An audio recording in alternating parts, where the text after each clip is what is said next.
a game this morning. I've been talking to a lot of media today. Hey, I thought I saw you on there. Yeah, how did I look? Don't answer that. You look familiar. I was not arrested this morning.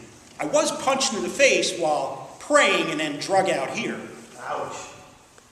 God bless you coming all the way down from Canada, huh? Last in my hand.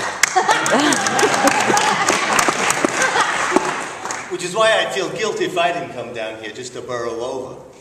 I've been down, 7 times before.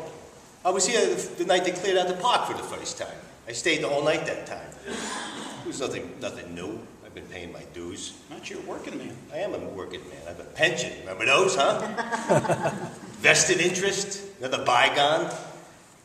Anyway, enough of me. I've been doing all this because I worry about the future of my children. I couldn't keep my hands behind my back.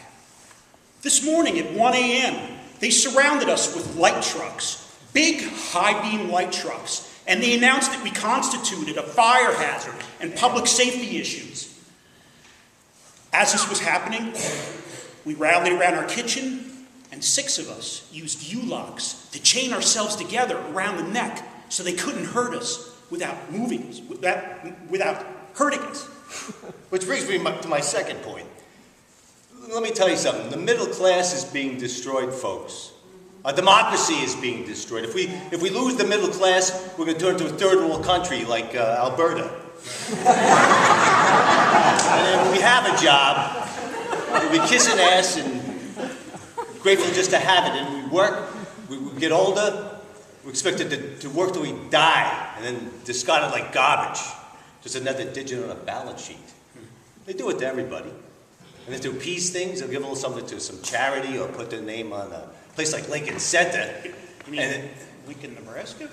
No, that's the Cornhuskers. Come on. Lincoln Center, and then expect us to bend over backwards. Give me a break. And then, as they advanced, they started tearing down tents and they threw everything aside.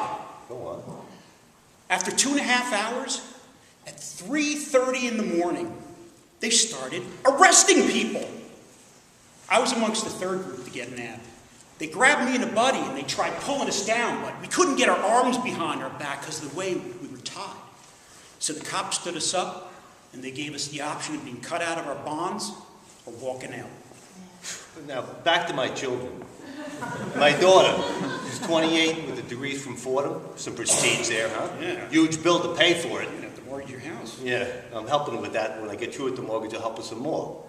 I got my son, he's in the Navy. Winds down his tour in a year or 2. What's he going to do with his life? Where's he going to find work? I'm afraid he doesn't know what he's getting into. I walked out and I saved a lot of that cold weather equipment. The same incident? Yeah. And I've been talking to the media every day to make sure the information gets spread. I came down here in the first place because I wanted to be effective. Yeah. Now you're talking. I want to see this country energized. How are we going to do that? And yours too. And this stuff has got to keep up in order to do that. And then it'll find its way to the politics of the country, you see. I don't think it's a job of these people to do that right now because we would disagree with each other mostly.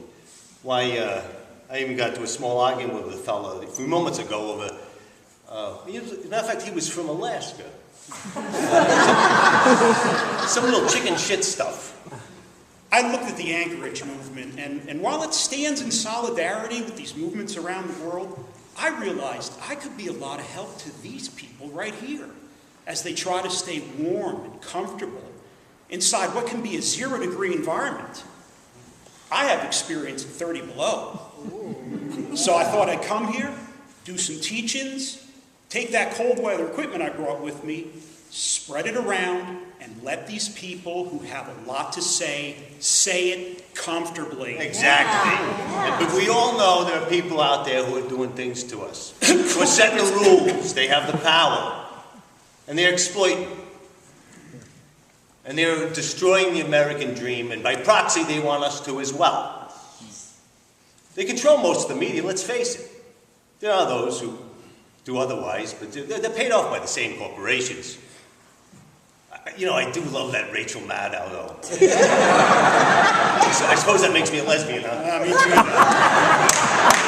My wife also loves it. Hey, if you meet up with Rachel when you travel back up north.